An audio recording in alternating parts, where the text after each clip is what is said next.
अस्सलाम वालेकुम students, hope you are all doing great. So हमारा बेसिकली फोर्थ जो है वो वीक चल रहा है। इससे पहले हम लोग जो हैं वो 6 लेक्चर कंप्लीट कर चुके हैं, जिसमें आपकी प्रेजेंटेशंस भी हुई हैं और मोस्टली जो है वो आपकी प्रेजेंटेशंस ली गई हैं डिफरेंट टॉपिक्स के ऊपर। क्योंकि आप लोग फर्स्ट सेमेस्टर में और आपको पता है कि हमें प्रेजेंटेशन जो है ना वो सेमेस्टर सिस्टम में एक इम्पॉर्टेंट जो है वो हमारा पार्ट होता है, जिसकी वजह से आपकी स्किल्स डेवलप होते हैं। इसलिए मैंने आपको उसी के प्रेजेंटेशन के साथ साथ आपको एक्सप्लेन किया चीज़ों को, पर लेकिन अभी जो है हमें पूरा का पूरा चैप्टर जो है मुझे आपको एक्सप्लेन करना है, जिसमें आपकी इन्वॉल्वमेंट सिर्फ सुनने की हद तक रहेगी। तो आपको ये जो आपको पता है कि पहले जो हमने जितने भी लेक्चर्स लिए हैं उसके अंदर हमें फिज़िकली हमारी अपेयरेंस होती है, उसके अंदर उस अपेयरेंस के अंदर क्या होता है कि हम क्वेश्चंस कर सकते हैं, टीचर से पूछ सकते हैं अगर आपको समझ नहीं आती। तो इसमें क्या होगा कि आपको डिटेल से एक लेक्चर मिलेगा 40-45 मिनट 50 मिनट्स जितने का भी होगा, वो जितनी भी उसकी ड्यूरेशन होगी। पर लेकिन इसमें यह होगा कि आपको क्वेश्चन डायरेक्टली आप नहीं पूछ सकते हो, पर लेकिन आप जो है मैसेज टाइप करके आप पर्सनली व्हाट्सएप के ऊपर या कोई भी आपको क्यूरीज होती हैं तो आप पूछ सकते हो। क्योंकि ये आप लोगों के लिए एक नया एक्सपीरियंस होगा। पर लेकिन हम जो हैं लास्ट जो अभी बैच निकला है, जो जो आपके सीनियर्स हैं जो अभी थर्ड सेमेस्टर में हैं और जो अभी 2 से निकल के गए हैं, वो बच्चे जो हैं ये चीज़ से गुजर चुके हैं, उनको इस चीज़ की आदत है। और हमें भी इस तरह से रिकॉर्ड करने और लेक्चर को कन्वे करने की आदत है। तो आप लोगों ने इस चीज़ को एक पॉजिटिव पॉइंट ऑफ व्यू से लेके चलना है, क्योंकि आपको पता है कोविड सिचुएशन है, जिसकी वजह से हम टाइम को यूटिलाइज़ करना चाह रहे हैं, वरना 2 महीने जो है वो वेस्ट हो सकते हैं। हो सकता है कि वो 2 महीने से ज़्यादा भी ड्यूरेशन हो सकती है इस चीज़ की, तो हमें इसका आइडिया नहीं है। तो इस वजह से हमें जो है उसको एक सीरीज़ को लेके चलना है, जो कि ऑनलाइन सीरीज़ है, जिसमें आपको ऑनलाइन लेक्चर्स प्रोवाइड होंगे। मैंने कोशिश की है इन स्लाइड्स के अंदर, मैंने मिनिमम सी स्लाइड्स रखी हैं, कोई 14-15 स्लाइड हैं। और वो 14-15 स्लाइड्स जो हैं हमें 2 लेक्चर्स में बेसिकली पढ़नी है। इतना मुश्किल चैप्टर नहीं है, बहुत आसान सा चैप्टर है। और मैंने कोशिश की है कि कुछ इंपॉर्टेंट लाइंस आपकी बुक से ही ली हैं, और वो बुक्स की लाइंस जो हैं जब आप देखोगे, जब आप पढ़ोगे, तो आपको कॉन्सेप्ट क्लियर होना चाहिए। यहाँ पे मेरी पूरी कोशिश रहेगी कि आपको बात की लॉजिक समझ आनी चाहिए कि बेसिकली बात स्टार्ट कहाँ से हो रही है। जब आप उसकी बेस समझ जाते हो, उसका कॉन्सेप्ट समझ जाते हो, तो फिर आप जब रीडिंग करते हो, ओवरऑल जब रीडिंग करते हो, तो फिर आपको वो कॉन्सेप्ट समझने में आसानी होती है, उसका एक दूसरे के साथ लिंक बनाना आसान होता है। तो मेरी पूरी कोशिश है कि मैं आपको वो कॉन्सेप्ट प्रोवाइड कर सकूं जो कि बेसिकली एक्चुअल में जो टॉपिक चल रहा है हमारा उससे रिलेट कर रहा हो। तो चैप्टर 6 है, ठीक है। हमारा फोर्थ वीक चल रहा है, जिसके अंदर हमने 2 जो है लेक्चर्स क्लियर करने थे अभी तक, जिसमें से एक लेक्चर जो है वो आपका 7th लेक्चर है और एक 8th लेक्चर है। उन दोनों लेक्चर्स को, इस दोनों लेक्चर्स के अंदर हमें 6 चैप्टर क्लियर करना है, ठीक है। और यहाँ पे आपको जो स्लाइड नज़र आ रही है उसके अंदर चैप्टर 6 लिखा हुआ है, और लिखा हुआ है चैप्टर का नाम क्या है, स्टार्टिंग योर ओन बिजनेस। आपको पता है कि हम पढ़ भी क्या रहे हैं, इंट्रोडक्शन टू बिजनेस पढ़ रहे हैं। अब आप लोगों ने एक चीज़ ध्यान में रखनी है, जब आप इस लेक्चर को सुन रहे होंगे तो आप लोगों के पास नोटबुक लाजमी होनी चाहिए, क्योंकि कुछ इंपॉर्टेंट पॉइंट्स जो हैं वो स्लाइड्स में नहीं मिलेंगे आपको, वो मेरी एक्सप्लेनेशन में मिलेंगे। तो जब आप उसको नोट कर लेंगे, लेक्चर सुनते हुए जब उसे नोट कर लेंगे, आप उसको घंटा आधा घंटा जब उसे ध्यान से सुनेंगे और कुछ पॉइंट्स नोट कर लेंगे, तो आपको चैप्टर समझना बहुत आसान हो जाएगा। तो चैप्टर का नाम है स्टार्टिंग योर ओन बिजनेस, जिसके अंदर लिखा हुआ है कि जब आप अपना बिजनेस स्टार्ट कर रहे होते हो, द एंटरप्रेन्योरशिप अल्टरनेटिव, ठीक है। जब आप एज एन एंटरप्रेन्योर, हम एंटरप्रेन्योर को देख चुके हैं पहले, जो कि रिस्क लेता है कोई भी काम करने के लिए, मार्केट में देखता है कि कोई ना कोई अपॉर्चुनिटी है, मतलब मार्केट में देखता है कोई गैप है कि मैं यहाँ बिज़नेस स्टार्ट कर सकता हूँ। मैंने आप लोगों को इसके लिए एक एग्जांपल कोट की थी, जैसे बैग होता है, ठीक है, और टायर वो पहले से बन चुके थे, और एक एंटरप्रेन्योर ने क्या किया, इन दोनों चीज़ों को मिला दिया, टायर का साइज़ छोटा कर दिया और बैग के साथ उसको अटैच कर दिया, और उसने इस आइडिया को यूटिलाइज़ किया, जिसकी वजह से वो एक यानी कि अच्छा एक एंटरप्रेन्योर बन के बाहर आया। तो उसने रिस्क लिया, उसने एक आइडिया को डेवलप किया, डेवलप करने के बाद उसको जो है इम्प्लीमेंट किया। तो यही बेसिकली एंटरप्रेन्योर कर रहा होता है। तो हमें इस पूरे चैप्टर में एंटरप्रेन्योर को ही स्टडी करना है। जो अभी आपके सामने स्लाइड्स नज़र आ रही हैं, उन स्लाइड्स के अंदर आपको वो सारी चीज़ें जो हमने इस चैप्टर में पढ़नी है वो डिफ़ाइन की गई हैं। मतलब कि हमारे इस चैप्टर के अंदर लर्निंग ऑब्जेक्टिव्स क्या रहेंगे। जब हम इस चैप्टर को पढ़ेंगे तो हम किस काबिल हो जाएंगे कि हम क्या क्या जान चुके हैं या हम क्या क्या जानने वाले हैं इस चैप्टर के अंदर, वो सारे आउटकम्स यहाँ पे दिए गए हैं। सबसे पहले आपको बताया गया कि हम एंटरप्रेन्योर की डेफिनेशन पढ़ेंगे। Define the terms entrepreneur. Entrepreneur क्या होता है, ठीक है, वो किसको कहते हैं, हम इस चीज़ को पढ़ेंगे। उसके बाद डिस्टिंग्विश अमंग एंटरप्रेन्योर्स, ठीक है, किस किस टाइप के एंटरप्रेन्योर्स हो सकते हैं, क्या एंटरप्रेन्योर सिर्फ एक ही होता है या मल्टीपल टाइप्स के होते हैं, ये देखेंगे। Small business honours and managers, business honour कौन होता है, मैनेजर्स कौन होते हैं, इन सब को डिफाइन करेंगे हम इसके अंदर। ये कुछ चीज़ें हैं जो कि हमें इस चैप्टर के अंदर क्लियर करनी है, इस चैप्टर के अंदर समझनी है। इसी तरह से identify different types of entrepreneurs, कौन कौन सी टाइप्स होती हैं एंटरप्रेन्योर्स की, इसको डिटेल से पढ़ेंगे, ये हमारा टॉपिक रहेगा इसके अंदर। Explain why people choose become entrepreneur, लोग जॉब छोड़ के एक अच्छी जॉब जो किसी अच्छी ऑर्गेनाइजेशन में कर रहे होते हैं उसको छोड़कर वो क्यों एंटरप्रेन्योर बनते हैं, इस चीज़ को एक्सप्लोर करने की कोशिश करेंगे कि लोग, ऐसे लोगों के अंदर क्या चीज़ होती है या फिर लोग ऐसा क्या देख लेते हैं एंटरप्रेन्योरशिप के अंदर कि वो सारा कुछ छोड़ के, एक अच्छी लगी लगाई जॉब को छोड़ के वो एंटरप्रेन्योर की तरफ आते हैं। या फिर कुछ लोग होते हैं वो कहते हैं नहीं मुझे तो करना ही बिजनेस है। तो ऐसा क्या रीजंस होती हैं कि वो एंटरप्रेन्योर की तरफ आते हैं, एंटरप्रेन्योरशिप की तरफ आते हैं, ये भी हम देखेंगे। उसके बाद हमें देखना है कुछ फैक्टर, ऐसे factors, discuss factors that support and expand opportunities for entrepreneur, कि कौन कौन से फैक्टर्स होते हैं जो कि एंटरप्रेन्योर को एंटरप्रेन्योर की अपॉर्चुनिटीज़ को बढ़ाते हैं, कि एंटरप्रेन्योर को हेल्प करते हैं कि वो एंटरप्रेन्योर बने। क्योंकि हमें बिज़नेस वैसे तो बड़ा आसान लग रहा होता है कि 2 लाख 3 लाख लिए और अच्छे से कोई आइडिया लिया और उसको इम्प्लीमेंट कर दिया, पर लेकिन जब आप उसमें एक्चुअल जाके उसमें इम्प्लीमेंट करते हो पता फिर चलता है कि आप बिज़नेस कर रहे हो, किस तरह का बिज़नेस कर रहे हो और वो उसमें कितने सारे रिस्क होते हैं। पहले तो आपको लग रहा होता है बड़ा आसान है, मैं किसी के अंडर जॉब नहीं करूँगा, मैं एंटरप्रेन्योरशिप करूँगा। तो एंटरप्रेन्योरशिप कैसे अपॉर्चुनिटी को एक्सपैंड करता है, कैसे और किस तरह से उसको सपोर्ट होती है कि वो एंटरप्रेन्योरशिप की तरफ जाता है, कौन कौन से फैक्टर्स होते हैं जो उसे हेल्प करते हैं कि वो एंटरप्रेन्योर बने।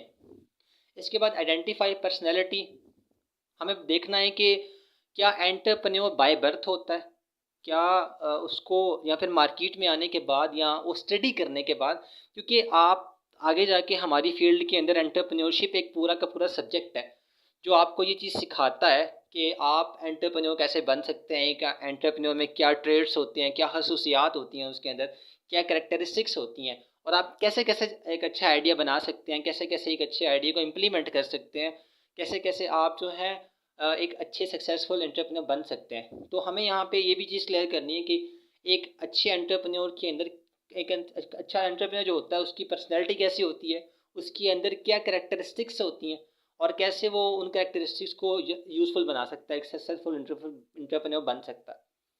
इसके बाद क्या है, summarize the process of starting a new venture.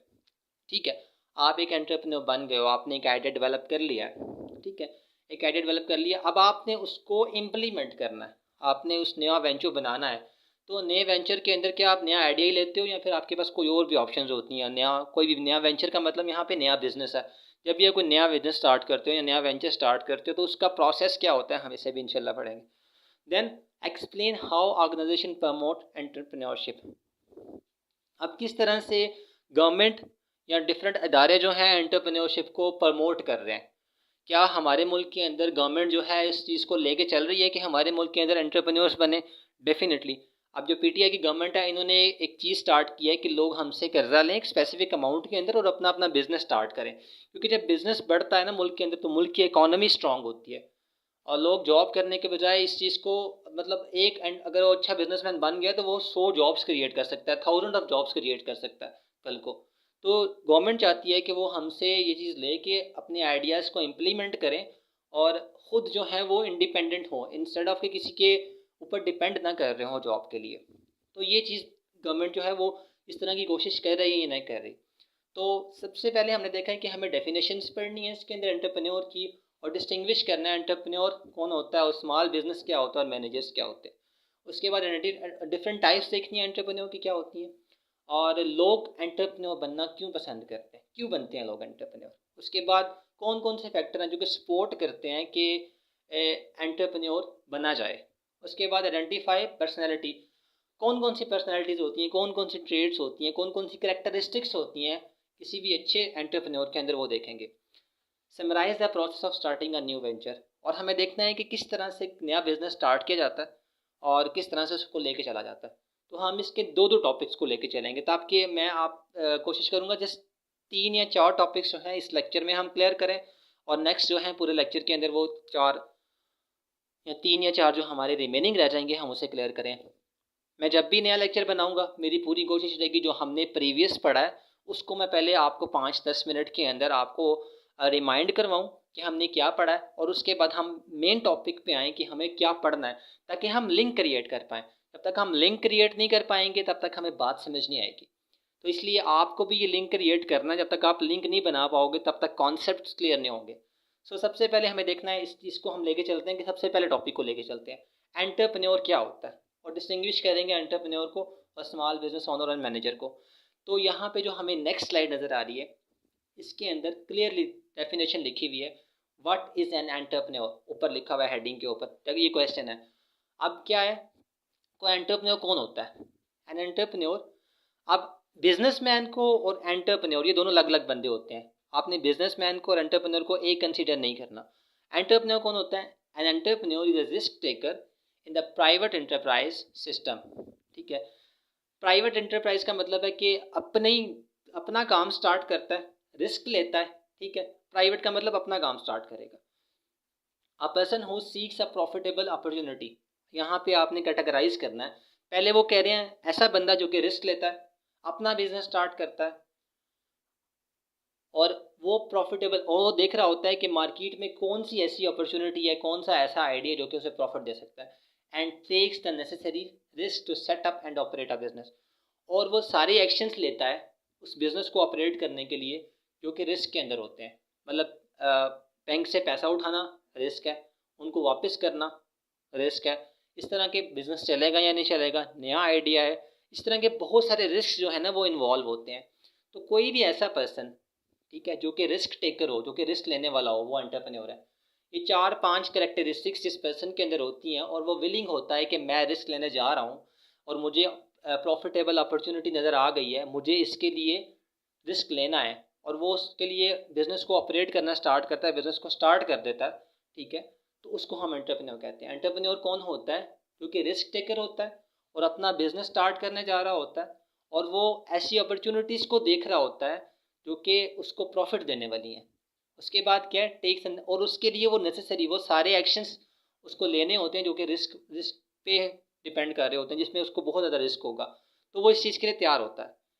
तो एंटरप्रेन्योर वो पर्सन होता है जो कि अपना बिजनेस स्टार्ट करेगा, रिस्क लेगा किसी ऐसी प्रॉफिटेबल अपॉर्चुनिटी के लिए जिसमें वो सारे रिस्क उसको जो है फेस करने पड़ेंगे जो बिजनेस में स्टार्ट में उसको देने लगेंगे बेसिकली। सो होप्स हो कि एंटरप्रेन्योरशिप आपको समझ आ गया होगा, एंटरप्रेन्योर कौन होता है। अब वो कह रहे हैं यहाँ से, मैंने 2 क्वेश्चन आपकी बुक की साइड पे दिए गए हैं, वो दोनों क्वेश्चन मैंने यहाँ पे लिखे हैं। अब यहाँ पे वो बताया जा रहा है कि what tools to entrepreneur use to create a new business. जब भी कोई एंटरप्रेन्योर बिजनेस स्टार्ट करता है तो कौन कौन से टूल्स होते हैं, कौन कौन सी चीज़ें होती हैं। हमने देख लिया कि एक एंटरप्रेन्योर जो है वो रिस्क टेकर होता है, वो अपना बिजनेस स्टार्ट करता है, वो प्रॉफिटेबल अपॉर्चुनिटीज़ मौके देख रहा होता है मार्केट के अंदर कि कैसे मैं मार्केट में जाके बाकी 10 मोबाइल्स की शॉप्स हैं तो मैं कैसे इनके साथ कम्पीट कर सकता हूँ। मुझे भी मोबाइल ही बेचना है पर लेकिन मैं कैसे बेच सकता हूँ, वो ढूंढ लिया उसने। उसके बाद वो सारे रिस्क को टेक करेगा, वो बैंक से लोन लेगा, शॉप बनाएगा, वहीं बैठ जाएगा, पर लेकिन सोचेगा कि मुझे इनके साथ कम्पीट कैसे करना है, वो सारा कुछ कर रहा होगा। ठीक है, तो जब वो स्टार्ट कर रहा है, जब उसने ये स्टार्ट कर दिया तो कौन कौन से टूल्स हैं, कौन कौन सी चीज़ें हैं जो उसको चाहिए होती हैं। एंटरप्रेन्योर कंबाइंस द आइडिया, सबसे पहले आइडिया, उसे आइडिया को लेके चलता है, आइडिया को कंबाइन करता है। एंड डिराइव द मनी, पैसा चाहिए होगा उसे, या तो वो अपना पैसा यूटिलाइज करेगा, और देखो 5 लाख 10 लाख जो भी है अपना हो, फिर भी रिस्क तो ले रहा है, वो लगा रहा है पैसा, इन्वेस्ट कर रहा है, पता नहीं चलता या नहीं चलता, या बैंक से लोन लेगा, पैसा तो चाहिए होगा उसको स्टार्ट करने के लिए, फिर एम्प्लॉयज़ भी चाहिए होंगे, हो सकता है उस अकेले का काम ना हो सकता है 4-5 बंदे चाहिए हों उस काम के लिए। फिर उसको सबसे पहला टूल उसे पैसा चाहिए होगा, फिर उसे एम्प्लॉयज़ चाहिए होंगे, and other resources to create a business, और इसके अलावा और भी बड़े सारे रिसोर्सेज होते हैं। उसको शॉप चाहिए होगी and fulfil a market need. Definitely उसने देखना है कि मार्केट को किस चीज़ की नीड है। मैंने आपको एक दफ़ा पहले भी एग्जांपल दी है कि 10 दुकानें हैं मार्केट के अंदर, वो सारे आईफोन के पाउच जो हैं वो सेल कर रहे हैं। अब इसने देखा है कि एक पर्टिकुलर सैमसंग का यहाँ पे कोई भी सेल नहीं कर रहा, तो मैं अगर शॉप स्टार्ट करूँगा तो सैमसंग का स्टार्ट करूँगा। जब भी मार्केट में ये मार्केट की नीड है, क्योंकि ये 7 बंदे जो बैठे हुए हैं ये पूरी नहीं कर रहे, तो अगर मैं ये स्टार्ट करूँगा तो लोग मेरे पास आएंगे, मार्केट की नीड पूरी हो जाएगी। ठीक है, उस मार्केट की नीड को पूरा करने के लिए उसे डिफरेंट रिसोर्सेज लगाने पड़ेंगे, पैसा लगाना पड़ेगा। अब सबसे पहले उसे एज एन एंटरप्रेन्योर उसने अपॉर्चुनिटी फाइंड कर ली। क्या अपॉर्चुनिटी फाइंड किया उसने कि इन 7 बंदों में से, 8 बंदों में से, 10 बंदों में से कोई भी सैमसंग के पाउच नहीं बेच रहा, और कुछ लोग हमारे सैमसंग मोबाइल होल्डर भी हैं। तो उसने अपॉर्चुनिटी देख ली। अब उसने इसके अंदर कूदना है। कूदने का मकसद है कि रिस्क लेना है। अब रिस्क किस किस फॉर्म में लेगा वो? पैसा लगाएगा, लोगों को हायर करेगा, फिर उनकी सैलरीज हैं एंड अदर रिसोर्सेज। उसके बाद डिफरेंट रिसोर्सेज, रेंट पे करना है, माल लेना है, माल बेचना है, डिफरेंट यानी कि चीज़ें हो सकती हैं। उसके बाद उसने मार्केट की नीड को पूरा करना हो सकता है। जब उसने होमवर्क किया हो, जब उसने काम स्टार्ट किया हो, उसे लग रहा हो कि सैमसंग के जो हैं वो ना लेने वाले जो हैं वो यहाँ बेचने वाला कोई नहीं है पर, लेकिन इसने क्या ये सर्च किया था कि लेने वाला भी है कि नहीं है? कोई 10 बंदे आईफोन ही क्यों बेच रहे हैं? तो हो सकता है कि वहाँ पे जाके लॉस कर जाए। तो उसको पूरा मार्केट का होमवर्क करना है ताकि वो मार्केट की नीड को पूरा कर सके। अगर वहाँ पे सिर्फ आईफोन यूज़र्स ही हैं तो डेफिनेटली बाकी मार्केट में जो बैठे हुए हैं वो बेवकूफ़ तो नहीं है। फिर आपको आईफोन का ही लगाना पड़ेगा और उनको कम्पीट करने के लिए आपको अलग से एक आइडिया बनाना पड़ेगा कि मैं किस तरह से इनसे कम्पीट कर सकता हूँ। हो सकता है आप कम रेट के ऊपर बेच के कर सकें, हो सकता है आप अपना प्रॉफिट कम कर लें, ठीक है, हो सकता है आप डेकोरेशन अच्छी कर लें अपनी शॉप की, या उसको इतना अच्छा बना दें कि लोग सिर्फ आपके पास ही आ रहे हों। तो डिफरेंट फैक्टर हो सकते हैं कि जिससे आप उनसे कम्पीट करते हैं। तो ये आपने रिस्क लेना होता है। बेसिकली रिस्क भी ले लिया था। Entrepreneur role can make something significant out of a business small beginning. तो ये छोटे से बिजनेस से स्टार्ट करते हैं, और छोटे से बिजनेस के अंदर बहुत इंपॉर्टेंट चीज़ होती है कि वो किस तरह से यूनिक वे के साथ, एक अच्छे और यूनिक वे के साथ जो बाकी नहीं दे रहे, उसको उसने छोटे से बिजनेस से स्टार्ट करना होता है। हो सकता है कि जो पहले से 10-10 साल से बैठे हैं मार्केट के अंदर वो तो बहुत ज़्यादा स्ट्रांग होंगे, तो उनको compete करने के लिए इसे क्या करना पड़ेगा? डेफिनेटली ऐसा आइडिया लेके चलना पड़ेगा, ऐसा आइडिया मार्केट में इम्पोज करना पड़ेगा, इस तरह से मार्केट में बैठना पड़ेगा जो ऑलरेडी, जो कहा जाता है कि मगरमच्छ वहाँ बैठे हुए हैं, उनको compete करने के लिए इसको एक छोटे से बिजनेस को ऐसे रन करना पड़ेगा कि उनको इस चीज़ का आइडिया हो जाए कि यार ये जो बंदा आया ना ये हमें लॉस देगा, तो हमें इससे बच के रहना है। तो आपको इस तरह से अपने रिस्क को कम, उसने रिस्क तो ले लिया, 10-10 साल वाले बंदों के खिलाफ उसने जाके शॉप खोल लिया, वो तो आसान भी नहीं होगी चलानी पर, लेकिन ये डिपेंड करेगा कि आप किस तरह से उसको लेके चलते हैं। तो यहाँ पे सिर्फ हम टूल्स पढ़ रहे हैं, हम कोई इतना एक्स्ट्रा ऑर्डिनरी नहीं पढ़ रहे। बस आपको यहाँ पे देखना है कि जब भी एंटरप्रेन्योर बिजनेस स्टार्ट करता है तो उसे क्या क्या चाहिए होता है? पैसा चाहिए होता है, एम्प्लॉयज़ चाहिए होते हैं, रिसोर्सेज चाहिए होते हैं मार्केट की नीड को फुलफिल करने के लिए। ठीक है, ये इंपॉर्टेंट हमारा क्वेश्चन था। इसके बाद हमारा साथ ही नेक्स्ट क्वेश्चन भी है, उसके साथ ही आपको मिल जाएगा बुक में। How do entrepreneur differ from managers? Manager से एंटरप्रेन्योर डिफरेंट कैसे होता है? अब जो मैनेजर होता है वो कंपनी के गोल्स के अकॉर्डिंग चलता है।